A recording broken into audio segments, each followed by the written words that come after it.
আমার একটা আবদার মনে রাখবেন, আপনার মা বাবা যদি আপনার টাকা দিয়ে ওনাদের পেট চলে, যেটা আমাদের সমাজে বলে আর কি, আপনি চালান আপনি খাওয়ান, এমন যদি হয় এই কথা কখনো চিন্তায় আনবেন না আমি আমার মারে খাওয়াই, এই কথা চিন্তায় আনবেন না আমি আমার বাবাকে খাওয়াই, বরং ওনাদের উসিলায় আল্লাহ আপনাকে কামানোর তৌফিক দান করেছে।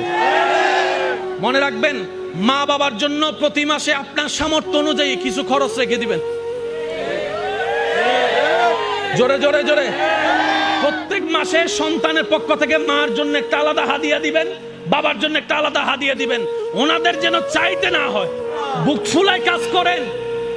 মার জন্য দেন, বাবার জন্য দেন। ঘরে বউ থাকলে বউকে বলেন, ও বউ, তোমার মা বাবা রেখে আসছো, আরেক মা বাবা এখানে আছে, আমি আমার জন্মদাতা মা বাবারও খেয়াল রাখবো। ওই মা বাবার কারণে যে তোমাকে পেয়েছি, ওই মা বাবারও খেয়াল রাখার চেষ্টা করবো।